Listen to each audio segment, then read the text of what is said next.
காத்திட்ட தேவனே, என் வலக்கரம் பிடித்தவரே, வல்லடிக்கெல்லாம் விலக்கி என்னை வாழ்ந்திடச் செய்தவரே,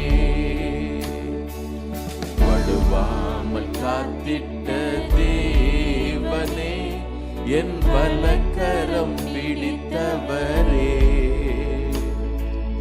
வல்லடிக்கெல்லாம் விலக்கி என்னை வாழ்ந்திடச் செய்தவரே. இன்னொரு முறை கரங்களை உயர்த்தி, வழுவாமல் காத்திட்ட தேவனே, என் வலக்கரம் பிடித்தவரே,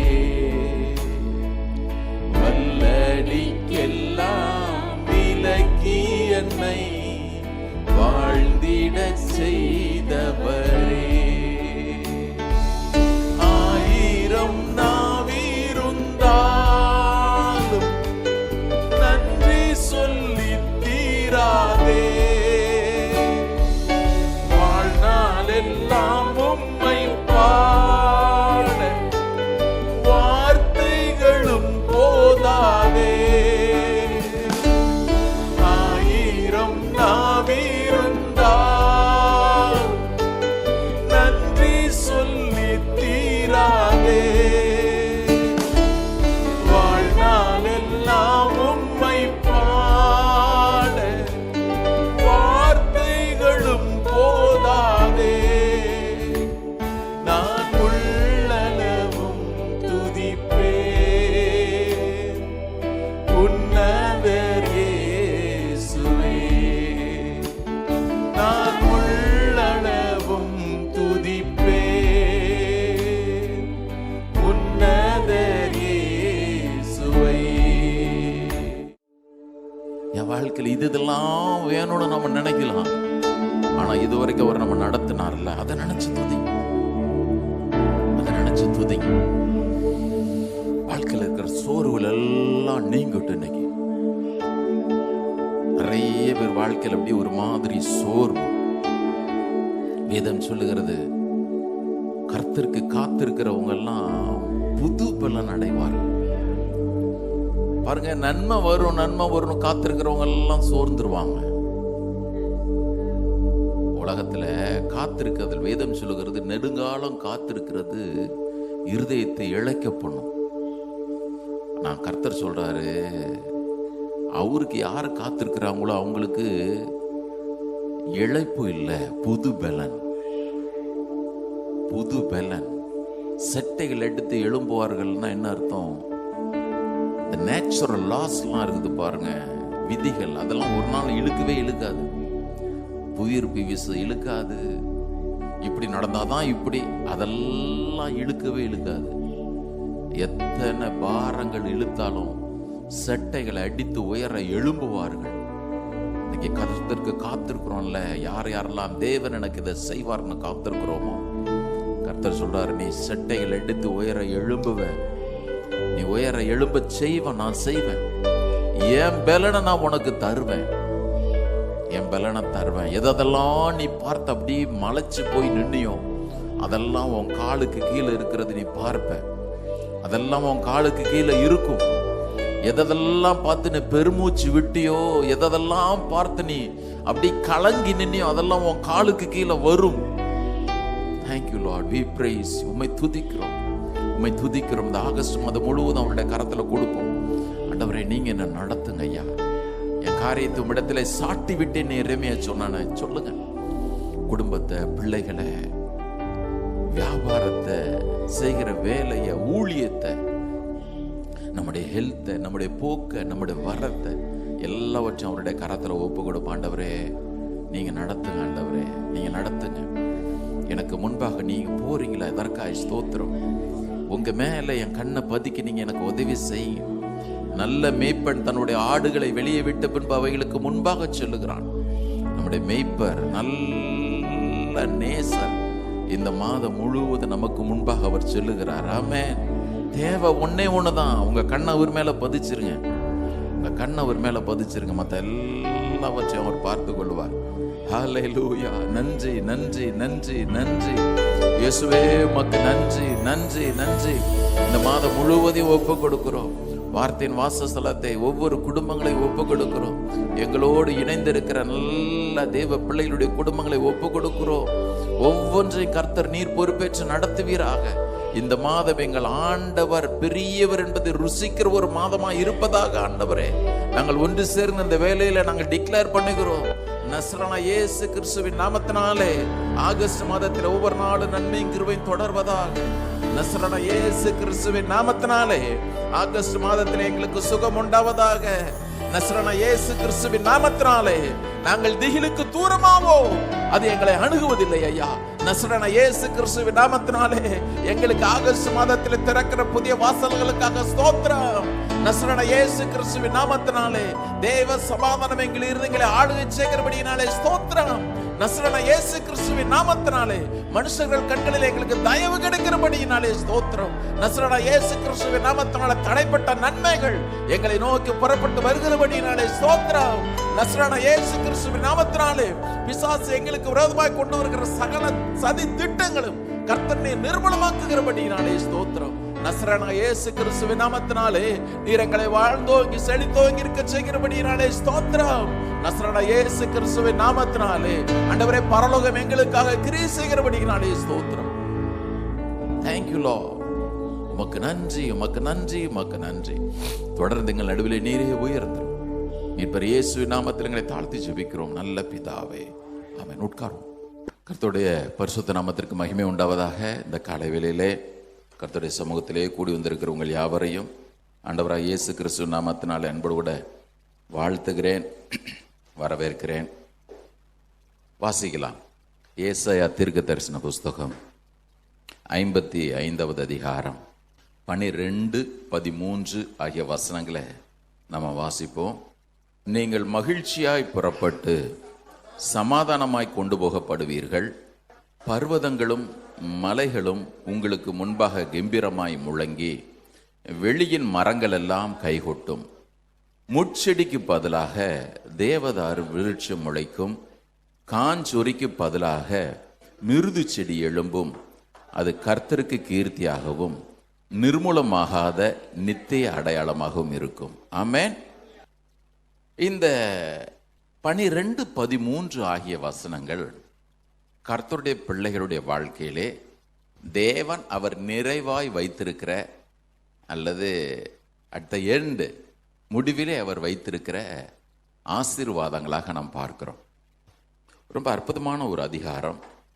இந்த தீர்க்கதரிசியாகிய ஏசாயா தேவனுடைய ஆவியை பெற்றவனாக தன்னுடைய காலத்திலிருந்து ஆண்டவராகிய இயேசு கிறிஸ்து பூமியிலே மனிதனாக பிறந்த அந்த காலம் மாத்திரமல்ல, அவர் திரும்பவும் பூமிக்கு வரப்போகிற அந்த நாள் வரையிலும் என்னவெல்லாம் இந்த பூமியிலே தேவ பிள்ளைகளுக்கு என்று அவர் வைத்திருக்கிறாரோ எல்லாவற்றையும் தன்னுடைய தீர்க்க தரிசன புஸ்தகத்தில் அவன் எழுதியிருக்கிறத நம்மளால் காண முடியும். நல்லா கவனிங்க. வெறுமனே இயேசு இந்த பூமியில மனுஷனாக பிறந்தார அது வரைக்கும் அல்ல, 1000 வருட அரசாட்சி வரையிலும் அவன் தன்னுடைய தீர்க்க தரிசனங்கள் அதில் எழுதியிருக்கிறான். ஒவ்வொரு முறையும் வேத புத்தகத்தை வாசிக்கும் பொழுது இது ஏதோ பழைய ஏற்பாட்டுக்கு இன்றைக்கு நிறைய போதனைகள் அப்படி வந்துருக்குது. இது பழைய ஏற்பாட்டில் அவரு சொன்னது, இதை கொண்டு வந்து ஏன் இப்போ பேசுறீங்கன்னு பேசவே முடியாது. இவைகள் எல்லாம் அவர்களுக்கு சொன்னது நிழலாட்டம், நமக்கு கிறிஸ்து இயேசுவுக்குள்ளே இவைகள் எல்லாம் நிஜம். எல்லாரும் கரங்கொருத்தர் அலையிலே சொல்லுவோமா? இந்த புத்தகத்தில் இருக்கிற ஒவ்வொரு வாக்கு தத்தங்களுமே கிறிஸ்து இயேசுவுக்குள் நமக்காக ஆம் என்றும் அவருக்குள் ஆமென் என்றும் நமக்கு கொடுத்திருக்கிறாரு. இந்த வாக்கு தத்தங்களை நமக்கு சொந்தமாக தரும்படித்தான், நாம் சுதந்திரிக்கும்படித்தான் கல்வாரி சிலுவையிலே அவர் தம்முடைய ரத்தத்தை சிந்த வேண்டியதா இருந்தது.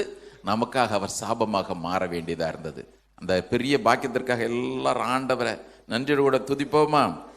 ஆமென், ஸ்தோத்திரம். குறிப்பாக இந்த ஏசாயா தீர்க்க தரிசன புத்தக அதிகாரங்களிலே இஸ்ரவேல் ஜனங்க சிறையிருப்பா போக போறது மாத்திரமல்ல, அவர்கள் திரும்பி வரப்போகிறது, அங்கே தேவன் அவர்களை எப்படி கட்டுவிப்பார் என்பதையெல்லாம் நடப்பதற்கு முன்பதாகவே தீர்க்க தரிசனமாக சொல்றான். இதை நீங்க வாசிக்கும் பொழுது இதை எப்படி நம்மால் சுதந்திரிக்க முடியும் அப்படின்றதுக்காக இதெல்லாம் நான் சொல்லிடுறேன்.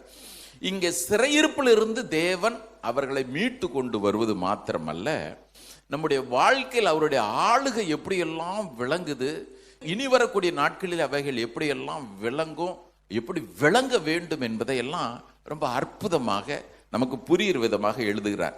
இந்த 13 வசனங்களையும் தயவுசெய்து வீட்டில் போய் மெதுவா வாசிங்க, மெதுவா வாசிங்க. முடிஞ்ச 53, 54, 55 இந்த 3 அதிகாரங்களையும் இன்னைக்கு எப்படி ஆகிலும் ஒரு முறை நிதானமா வாசிச்சு ஒவ்வொரு வசனத்திலையும் கை வச்சு, ஆண்டவரே இவைகள் ஒவ்வொன்றும் எனக்கு சொந்தம்னு சொல்லணும்.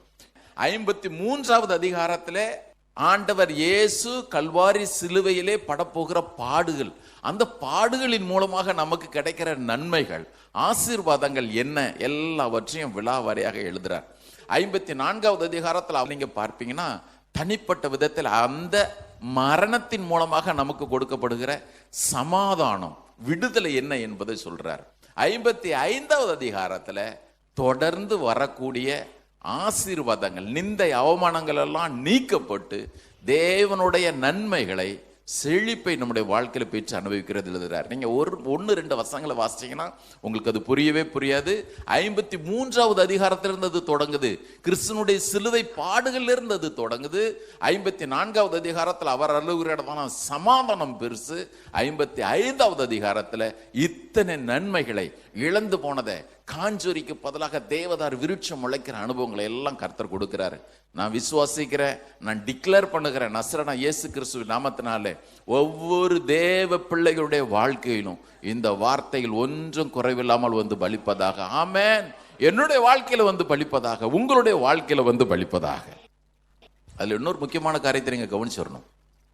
53வது அதிகாரம் சிலுவை பாடுகள், 54வது அதிகாரம் எல்லாம் இங்கிலீஷ்ல அவ்வளவு நல்லா படிச்சா புரியாது, தமிழ்ல ரொம்ப அழகா இருக்கு. 54வது அதிகாரத்துல பாத்தீங்கன்னா உன் உன் உன் சிங்குலர்ல இருக்கும். 55வது அதிகாரத்துல பாத்தீங்கன்னா இந்த 5வது வசனத்தை தவிர மத்த எல்லாம் உங்கள் உங்கள்னு இருக்கும்.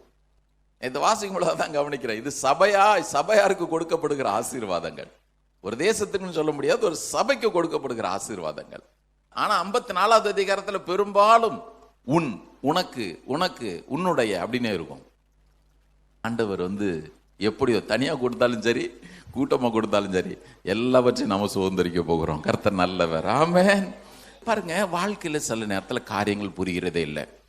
இந்த இஸ்ரவேல் ஜனங்களுக்கு கூட, நான் இஸ்ரவேல் ஜனங்கள்னு சொல்லும் பொழுது உடனே அந்த இடத்துல நம்ம நினைச்சுக்கங்க, ஏன்னா இது நமக்கு சொந்தமானது. தேவ பிள்ளைகள் தங்களுடைய வாழ்க்கையில தேவன் கொடுத்த நன்மைகள் எல்லாவற்றையும் இழந்துட்டு சிறையிருப்பிலிருந்து திரும்ப நின்று பார்க்குறாங்க. நின்று பார்த்தா எல்லாம் நிர்மூலமாயிருக்குது. ஆலயம் இல்லை, மதில் இல்லை, தேசம் அப்படி வறண்டு காஞ்சொரி. இதுங்க அப்படிதான் சொல்லுது, முச்செடி காஞ்சொரி. காஞ்சொரி எல்லாம் முச்செடியுமா காஞ்சொரியுமா கிடக்குது, வறண்ட பூமியா இருக்குது. எங்கெங்கெல்லாம் பயிர் முளைக்கணுமோ அங்கெல்லாம் நெரிஞ்சல்கள் முளைச்சு கிடக்குது. பார்க்கும் பொழுது தேவன் எனக்காக என்ன செய்யறாரு, அல்லது இவைகளெல்லாம் எனக்கு எப்படி திரும்ப கட்டி எழுப்பப்பட முடியும் அப்படின்னு சொல்லிட்டு உடைஞ்சு போற நிலைமையில இருக்குது. கர்த்தருக்கு ஸ்தோத்திரம். இந்த ஆசீர்வாதங்களை எல்லாம் நமக்கு திரும்ப தரக்கூடிய ஒரு ரட்சகர் இருக்கிறாரு. அந்த ரட்சகர் எப்படிப்பட்டவர் தெரியுமா? ஏசாயா 42வது அதிகாரத்துல 3வது வசனத்துல வாசிக்கிறோம், இந்த ரட்சகர், நமக்கு வாக்கு பண்ணப்பட்ட அந்த ரட்சகர், நம்மை மீட்டெடுத்த அந்த ரட்சகர், அவர் யார் தெரியுமா? அவர் நெறிந்த நாணலை முறியாமலும் மங்கி எறிகிற திரியை அணையாமலும் நியாயத்தை உண்மையாக வெளிப்படுத்துகிற நல்ல மீட்பர். ஆமென்.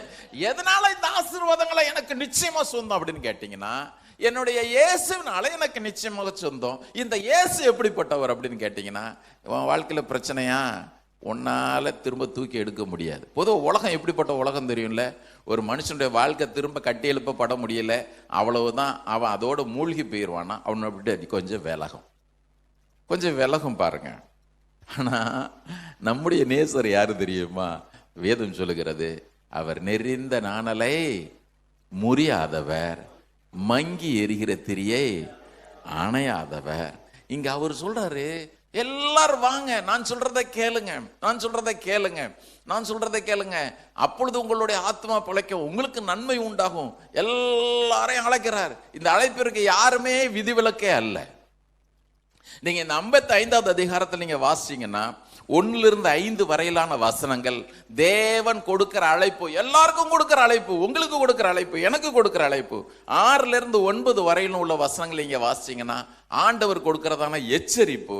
அதை தொடர்ந்து வரக்கூடிய அந்த 12 வரையிலான வசனங்கள், மீதி உள்ள வசனங்களையும் வாசிச்சீங்கன்னா 10, 11, 12 வாசிச்சீங்கன்னா தேவன் நமக்கு கொடுக்கிற நிறைவான ஆசீர்வாதங்கள். சிம்பிள். இந்த அதிகாரத்துல ஆண்டவர் அழைப்பையும் கொடுக்கிறாரு, இந்த அதிகாரத்துல தேவன் நமக்கு ஆலோசனையாக அல்லது எச்சரிப்பாகவும் சில வார்த்தைகளை சொல்லுகிறாரு. இதே அதிகாரத்திலே நிச்சயமாய் வாக்கு பண்ணின ஆசீர்வாதங்களை நமக்கு கொடுக்கிறார். ஒன்னுனே வேகமா வாசிச்சுட்டு போயிடுவோம். இது ஏதோ தெரிந்த அதிகாரம்னு யாரும் நினைக்கவே வேண்டாம்.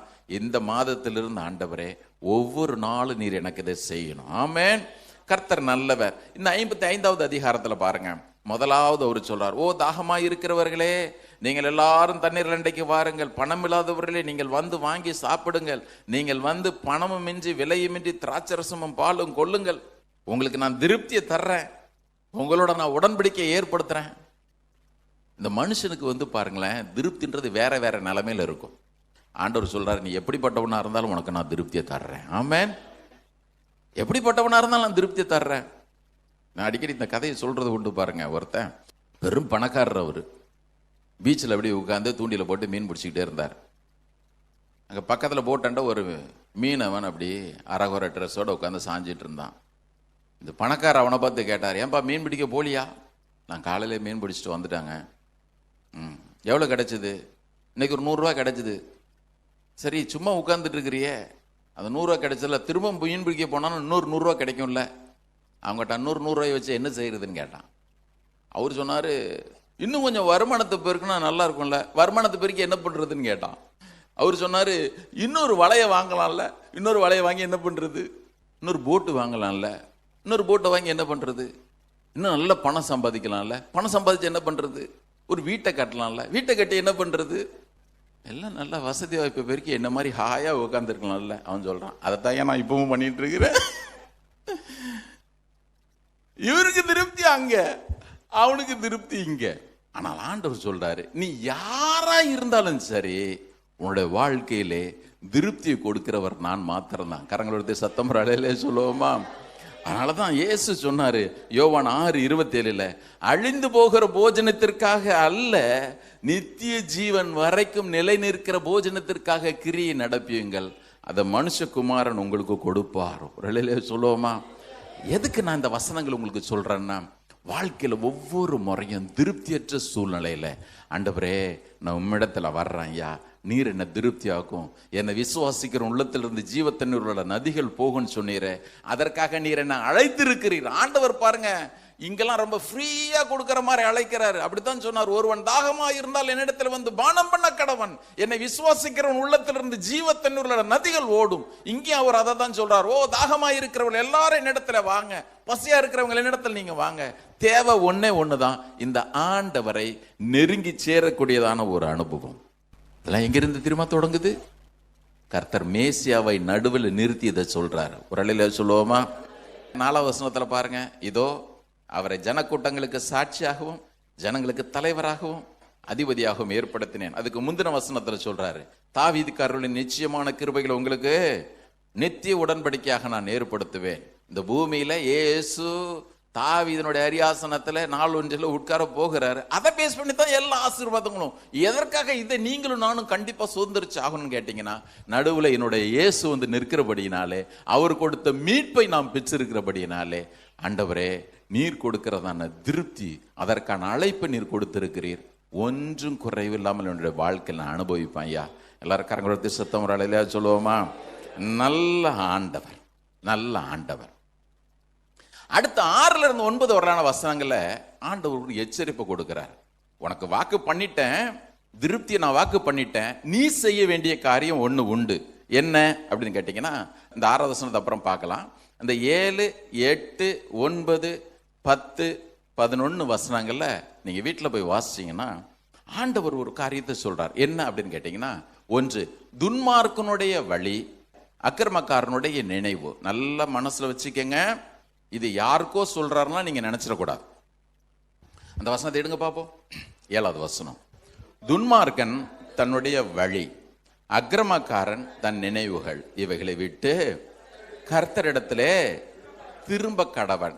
இந்த துன்மார்க்கன் எப்படிப்பட்டவன் அப்படின்னா அதையும் சங்கீதக்காரன் சொல்றான். நீங்க 10வது சங்கீதத்தில் நீங்க வாசிச்சீங்கன்னா, துன்மார்க்கன் தன்னுடைய கர்வத்தினாலே தேவனை தேட மாட்டான், அவனுடைய நினைவுகள் எல்லாம் தேவன் இல்லை என்பதே 6வது வசனத்துல. அவனுடைய வழிகள் எப்போதும் கேடுள்ளவைகள். நான் எதற்கு இந்த வசனங்களை கண்டிப்பா உங்களுக்கு காட்ட வேண்டி இருக்குதுன்னு கேட்டீங்கன்னா, யார் துன்மார்க்கன்றதை இன்னைக்கு நம்ம தீர்மானிச்சிடணும். நீங்க நினைக்கிறீங்க துன்மார்க்கன்னா ஏதோ ரோட்ல விழுந்து கிடக்கிறவன், கொலை பண்றவன் அப்படின்னு. நான் தேவனை தேடலன்னு சொன்னாலே ஆண்டவருடைய பார்வையில் துன்மார்க்கன் தான் போட்டிருக்குது. அப்படித்தானே போட்டிருக்கு. துன்மார்க்கன் அவனுடைய நினைவுகள் தேவன் இல்லை என்பதே. ஒவ்வொரு காரியத்திற்கும் ஆண்டவரிடத்துல போய் நிக்கணும். பாருங்களேன், என்னுடைய நினைவுகள் எப்படியோ அப்படித்தான் என்னுடைய வழிகள் அமையும். ஆண்டவர் பாருங்க 2 காரியத்தை சொல்றார். ஒன்னு துன்மார்க்கனுடைய நினைவுகள், துன்மார்க்கனுடைய வழிகள்.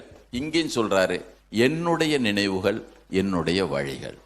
2 இன்னைக்கு கர்த்தர் உங்களுக்கு முன்னால எனக்கு முன்னால வைக்கிறார். கவனிங்க.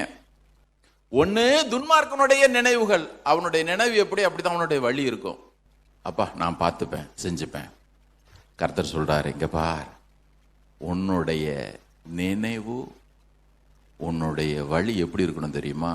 என்னை குறித்ததாக இருக்கணும். நீ அப்படி நினைச்சிட்டேன்னு வச்சுக்கேன், உனக்காக நான் வைத்திருக்கிற நினைவுகளும் என்னுடைய வழிகளும் இந்த பூமிக்கு வானம் எவ்வளவு உயரமா இருக்குதோ அவ்வளவு உயரமானது என்பது உன்னுடைய வாழ்க்கையில உன்னால் அனுபவிக்க முடியும். இந்த ஆண்டவர் பாருங்க, இதை இன்னொரு நாளைக்கு நான் முடிஞ்சா ஞாயிற்றுக்கிழமை இதை நான் உங்களுக்கு விவரித்து சொல்றேன். இந்த நினைவுகளையும் வழிகளையும். நமக்கு இப்ப நேரம் இல்லை. இதை சொல்லிட்டு இப்ப 6வது வசனத்தை வாசிங்க பார்ப்போம். 6வது வசனத்தை வாசிங்க. கர்த்தரை கண்டடையத்தக்க சமயத்திலே அவரை தேடுங்கள், அவர் சமீபமாய் இருக்கையில் அவரை நோக்கி கூப்பிடுங்கள். இது என்ன கர்த்தரை கண்டடையத்தக்க சமயத்தில் அவரை தேடுறது, அவர் சமீபமாக இருக்கும் பொழுது அவரை கூப்பிடுறது?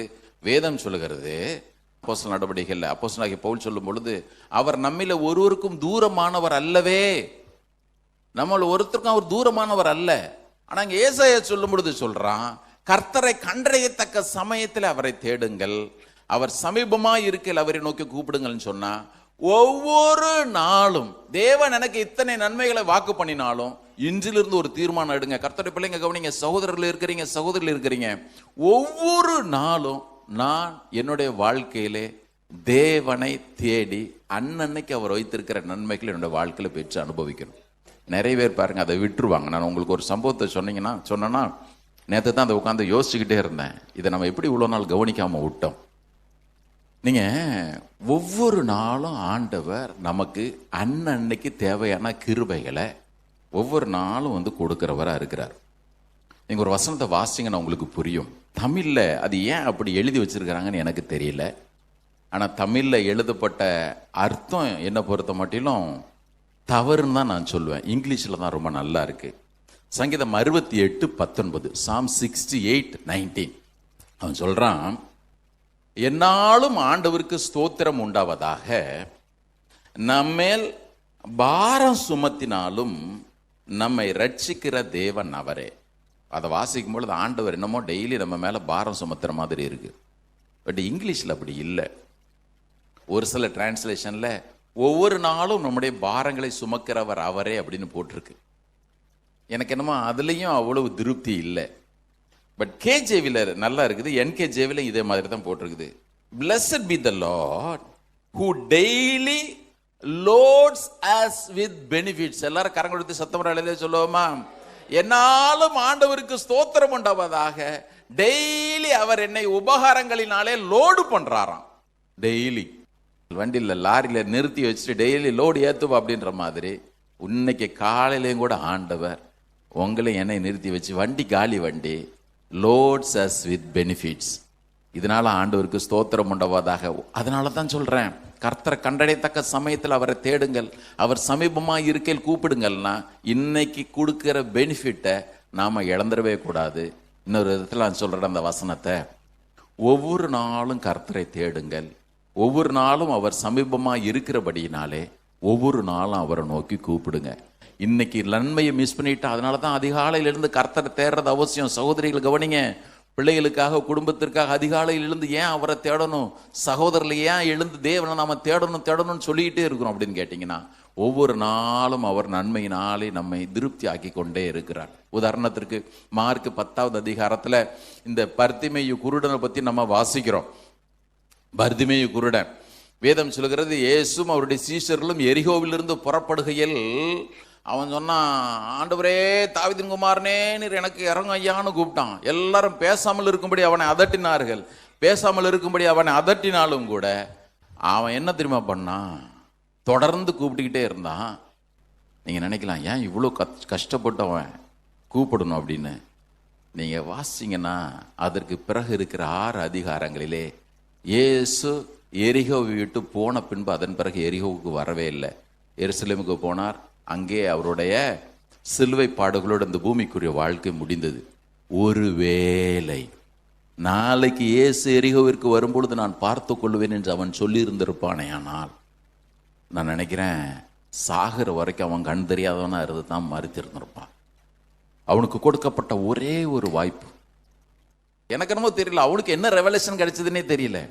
இயேசு அற்புதங்களை செய்கிறவன் கேள்விப்பட்டிருந்தான். ஆனா அவர் திரும்ப வருவாரா வரமாட்டாரா அதை பத்திலாம் அவனுக்கு ஒருவேளை தெரிஞ்சிருக்காம இருந்திருக்கலாம். கர்த்தருக்கு ஸ்தோத்திரம், கிடைச்ச ஒரே வாய்ப்பு, கர்த்தரை கண்டடையத்தக்க சமயத்தில் அவரை தேடுங்கள், அவர் சமீபமாக இருக்கல், அவரை நோக்கி கூப்பிடுங்கள். ஒருவேளை பழைய ஏற்பாட்டு நிருபங்களும் கூட அவனுக்கு மன்னிக்கணும், பழைய ஏற்பாட்டு புத்தகங்களும் கூட அவனுக்கு தெரிஞ்சதா இருந்திருந்திருக்கலாம், கேள்விப்பட்டதா இருந்திருந்திருக்கலாம், எனக்கு தெரியாது. ஆனால் ஒன்றை மாத்திரம் நான் சொல்லுகிறேன், அதன் பிறகு எரிகோவுக்கு ஆண்டவர் வரல. இன்னைக்கு காலையில கூட கர்த்தர் இதே காரியத்தை உங்களுக்கு சொல்றார். உன்னுடைய வாழ்க்கையில ஒவ்வொரு நாளும் சமாதானமா இருக்க வேண்டுமே ஆனால் இன்றிலிருந்து ஒரு தீர்மானம் எடு. அதிகாலையில் என்னுடைய முகத்தை தேடு. அதிகாலையில் என்னை தேடுகிறவர்கள் கண்டடைவார்கள். உன்னுடைய வாழ்க்கையில ஒவ்வொரு பாதியிலும் சமாதானத்தை கட்டளையிடுகிறதற்கு நான் டெய்லி உன்னை லோட்ஸ் யூ வித் பெனிஃபிட்ஸ், நான் ஒவ்வொரு நாளும் உன்னை உபகாரங்களால நிரப்புறதற்கு விரும்புகிறேன். இன்றைக்கு அதற்கு மாத்திரம் என்னை விட்டு கொடு. பிரதர், என் வாழ்க்கையில் மாறல. நான் இன்னைக்கு உங்களுக்கு சொல்லுகிறேன், இயேசுவின் நாமத்தினாலே அதிகாலையில் எழுந்து ஒரு முறையாயிலும் கர்த்தரை தேடுறதற்கான தீர்மானத்தை எடுத்து இன்னைக்கு அவருக்கு ஒப்பு கொடுங்க. ஆண்டவரே, இந்த நாளில் நீர் எனக்கு கொடுக்குற பெனிஃபிட்ஸ்னால நீர் என்ன நிரப்பம். ஆண்டவரே, நான் வர்றேன், சபைக்கு வர்ற வாக்கு தத்தங்களை கேட்குறேன், உம்மை தேடுகிற அனுபவம் மாத்திரம் எனக்கு இல்லை, டயர்டுன்னு நான் தூங்கிடுறேன். எல்லாம் இன்னைக்கு மாறட்டும் இயேசுவின் நாமத்தினாலே. அவர் சொல்லி இருக்கிற ஒரு நன்மையும் நான் குறைவில்லாமல் பெற்றுக்கொள்ள போகிறேன். கர்த்தரை தேடுகிறவர்கள் சகலத்தையும் அறிவார்கள்னு போட்டிருக்குது. கர்த்தரை தேடுகிறவர்களுக்கு ஒரு நன்மையும் குறைபடாதுன்னு போட்டிருக்கு. கர்த்தரை தேடுகிறவருடைய இருதயம் வாழுன்னு போட்டிருக்கு. நான் உண்மை மாத்திரம் தேட போறேன் ஆண்டவரே, உண்மையில் மாத்திரம் என்னுடைய கண்களை நான் பதிக்க போறேன் ஆண்டவரே. இவைகளில் ஒன்றும் குறைவில்லாமல் என்னுடைய வாழ்க்கை நான் பெற்று அனுபவிக்க போறேன். எல்லாரையும் பற்றி எனக்கு தெரியாது. இந்த இடத்துல கர்த்தர் கூட்டி வந்திருக்கிற ஒவ்வொரு இன்னைக்கு அந்த தீர்மானத்தை எடுப்போம். ஆண்டவர் நமக்கு கொடுக்கிற ஆலோசனை எடுத்துக்கிட்டாலும் சரி, கர்த்தர் நம்மை எச்சரிக்கிற விதம் எடுத்துக்கிட்டாலும் சரி, கர்த்தர் இன்றைக்கு நம்மை நன்மையினாலே நிரப்ப விரும்புகிறார். ஆமென்.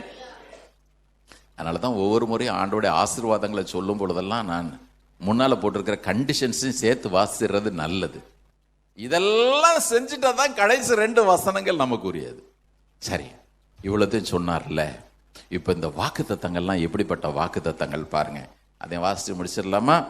10வது வசனம், மாரியும் உறைந்த மழையும் வானத்திலிருந்து இறங்கி அவ்விடத்துக்கு திரும்பாமல் பூமியை நினைத்து அதில் முளை கிளம்பி விளையும்படி செய்து விதைக்கிறவனுக்கு விதையையும் புசிக்கிறவனுக்கு ஆகாரத்தையும் கொடுக்கிறது எப்படியோ அப்படியே என் வாயிலிருந்து புறப்படும் வசனமும் இருக்கும். அது வெறுமையா என்னிடத்திற்கு திரும்பாமல் அது நான் விரும்புகிறதை செய், நான் அதை அனுப்பின காரியமாகும்படி வாய்க்கும். இன்னைக்கு இந்த இடத்துல கர்த்தர் சொல்றது என்ன? உன் கண் காண நீ பார்க்கிற மழை வருது, பூமியை நினைக்குது, விதைக்கிறான், அறுக்கிறான், நல்லா நீ ஒவ்வொரு நாளும் தட்டில் சாப்பாடு போட்டு நல்லா சாப்பிட்ற, நெல்லில் இருந்து வந்த அரிசி அதை சாப்பிடும் பொழுதெல்லாம் நினை, ஆண்டவருடைய வசனம் என் வாழ்க்கையில் அனுப்பப்பட்டிருக்கு, அந்த வசனம் ஒரு நாள் வெறுமையாக திரும்பாது. இன்னைக்கு நான் சாப்பிட்ற சாப்பாடு எப்படி உண்மையோ எனக்கு ரியலாக இருக்குதோ அதே மாதிரி என்னுடைய வாழ்க்கையில் தேவன் கொடுத்ததான வார்த்தைகளையும் வாக்குத்தத்தங்களையும் ஒன்றும் குறைவில்லாமல் நான் புசிக்கிறதற்கு அனுபவிக்கிறதுக்கு தேவன் எனக்கு உதவி செய்வார். ஆமென். சாப்பாடை முன்னால் பிளேட்டில் கொண்டு வந்து வச்ச உடனே கோழி தவிட்டு தின்ற மாதிரி கக்கன்னு அள்ளி போடுறது இல்லை. ஒவ்வொரு முறையும் பார்க்கும் பொழுது சொல்லுங்க, இதில் தேவனுடைய வசனம் நிறைவேறி இருக்கு, என்னுடைய வாழ்க்கையில் தேவனுடைய வசனம் நிறைவேறும். ஆமென். கர்த்தர் நல்லவர், கர்த்தர் நல்லவர், கர்த்தர் நல்லவர், இதெல்லாம் சொல்லிட்டு தான் கடைசியில் இந்த 2 வசனத்தையும் சொல்றாரு. ஆண்டவர் பாருங்க எவ்வளவு நல்லவர்னு சொல்லிட்டு ஒரே வார்த்தையில் அப்படி முடிச்சுட்டு போயிடுவார், பிரச்சனைக்கெல்லாம் முடியும். இப்போ வாசிங்க அந்த வசனத்தை. நீங்கள் மகிழ்ச்சியாய் புறப்பட்டு சமாதானமாய் கொண்டு போகப்படுவீர்கள், பர்வதங்களும் மலைகளும் உங்களுக்கு முன்பாக முழங்கி வெளியின் மரங்கள் எல்லாம், ஆமா, எந்தெந்த மலைகளும் பர்வதங்களும் தடைக்கெல்லாம் நின்னுச்சோ இப்போ அதெல்லாம் கை கட்டுது. அப்பா, தேவனால மீட்கப்பட்ட ஜனங்கள்லாம் போறாங்கப்பா. ஹல்லேலூயா. உனக்கு இனிமே தடை செய்யறதுக்கு எனக்கு வல்லமை கிடையாது. எல்லாம் போங்க போங்க போங்க போங்க. அன்னைக்கு பார்வோனும் எகிப்தியரும் அப்படித்தான் இஸ்ரவேல் ஜனங்கள் அடிமைப்படுத்தினாங்கன்னு போட்டிருக்கு. நாள் ஒன்று வந்துச்சு, எப்பா நல்லா இருப்ப நீ போ அப்படின்னா. போகும்பொழுது கர்த்தர் சொன்னார், சும்மா போவாத, எல்லாம் போட்டிருக்கிறது கழுத்தில் காதில் போட்டிருக்கிறதெல்லாம் சேர்த்து வாங்கிட்டு போன்னு சொன்னார். இங்கேயும் அப்படித்தான் சொல்லுது, பர்வதங்களும் மலைகளும் நோக்க முன்பதாக கரங்களை கொட்டும். ஏன்? ரட்சகர் என் கூட இருக்கிறபடினாலே, அவரால் நான் மீட்கப்பட்டவனாய் இருக்கிறபடினாலே சொல்லிட்டு இப்போ 13வது வசனம். முச்செடிக்கு பதிலாக தேவதாரு விருட்சம் முளைக்கும், காஞ்சொரிக்கு பதிலாக மிருதி செடி எழும்பும். எதெல்லாம் அப்படி பார்த்து பார்த்து பெருமிச்சு விட்டான்ல. முச்செடியை பார்த்து பெருமிச்சு விட்டான், காஞ்சோரியை பார்த்து நாம பெருமிச்சு விட்டோம். வேதம் சொல்லுகிறது, அவைகளுக்கு பதிலாக தேவனாகிய நான் உனக்கு நன்மையை கொடுப்பேன். கொடுத்துட்டு தான் சொல்றாரு, அது கர்த்தருக்கு புகழ்ச்சியாகவும் நிர்மூலமாகாத நித்திய அடையாளமாகவும் இருக்கும். ஆண்டவர் கடைசியா சொல்றாரு, இங்க பாரு, உன் வாழ்க்கையில எனக்கு நான் வெற்றி தூணை நிறுவ விரும்புகிறேன். சிம்பிள், அதுதான் மானுமெண்ட்ஸ். உன் வாழ்க்கையில அன்னைக்கு பவுல் கில்காலிலே தனக்கு ஜெயஸ்தம்பம் நாட்டினான்னு போட்டிருக்கு. கர்த்தர் சொல்றாரு, உன் வாழ்க்கையில நானும் எனக்காக ஜெயஸ்தம்பம் நாட்ட விரும்புறேன். எது தெரியுமா? எதை கொண்டு தெரியுமா?